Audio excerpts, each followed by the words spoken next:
క్రీస్తునాథుని యందు ప్రియమైన సహోదరి సహోదరులారా, ఈనాటి పరిశుద్ధ గ్రంథ పఠనాలు దేవుడు మనకి ఇచ్చినటువంటి అధికారము ప్రేమతో కూడినదని మరియు విశ్వాసం కలిగి జీవించాలని తెలియచేస్తున్నాయి. మొదటి పఠనము సొలొమోను జ్ఞాన గ్రంథము 6వ అధ్యాయము 1వ వచనం నుంచి 11వ వచనం మనం గమనించినట్లయితే, దేవుడు ప్రజలకు, నాయకులకు, అధికారులకు ఒక గంభీరమైన సందేశాన్ని తెలియచేస్తున్నారు.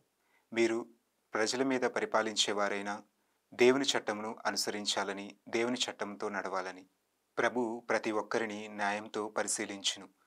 మనకు అప్పగించబడినటువంటి యొక్క అధికారము దేవుని నుండి మనం పొందుకున్నటువంటి బహుమానము, దానము. ఎప్పుడైతే మనము న్యాయముగా, నీతితో, ప్రేమతో వాడబడతామో అప్పుడే ఆయన సన్నిధిలో నిలవబడగలము.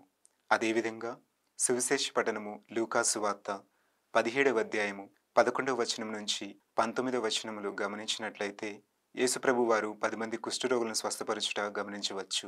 ఆ 10 మందిలో ఒకడు మాత్రమే తిరిగి వచ్చి యేసుప్రభు వారికి కృతజ్ఞతతో స్తుతించారు.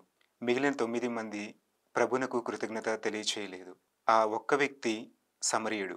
అతడు బహిరంగంగా పాపిగా, తక్కువగా భావించబడినవాడు. ఆయనను ప్రభువు అతని యొక్క విశ్వాసాన్ని గుర్తించి, నీ విశ్వాసము నిన్ను స్వస్థపరిచిందని తెలియచేశారు. మన జీవితంలో కూడా ప్రభువు చేసినటువంటి యొక్క ప్రతి కార్యమునకు కృతజ్ఞతా భావంతో కలిగి ఉన్నామా, లేదా ఆ 9 మంది వలె కృతజ్ఞతా భావం లేక జీవిస్తున్నామా ఆత్మ పరిశీలన చేసుకోవాలి. ఎప్పుడైతే మనం కృతజ్ఞతా భావం కలిగి జీవిస్తామో ప్రభువునకు మరింత దగ్గరగా ఉంటాము. అదేవిధంగా మన యొక్క విశ్వాసం కూడా బలపడుతుంది. ఈనాటి పునీతులైనటువంటి పునీత జోసెఫత్ గారి యొక్క జీవితము ఒక ఉదాహరణ. ఆయన క్రైస్తవుల్లో ఉన్న విభేదాలను తొలగించి సంఘాల్లో ఐక్యత కొరకు కృషి చేశారు. ఆయనకు జీవితాన్ని అర్పించారు. ఆయనకు వ్యతిరేకంగా ఉన్న వారికి ప్రేమతో, శాంతితో, ఓర్పుతో స్పందించారు. చివరకు ఆయన హత్య చేసినప్పుడు ఆయన రుధిరము ఐక్యత కొరకు మరియు విశ్వాసానికి సాక్ష్యమైనది.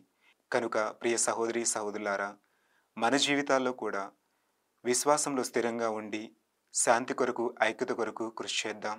దేవుని చట్టమును న్యాయవంతముగా, నీతిమంతులుగా అనుసరించుదాం. మనం పొందినటువంటి ప్రతి ఒక్క మేలునకు, ఆశీర్వాదానికి ప్రభువునకు కృతజ్ఞతలు తెలియచేద్దాం. అదేవిధంగా ప్రభువు నేర్పినటువంటి ఒక బాటలో మనందరం పయనిద్దాం. ఆమేన్.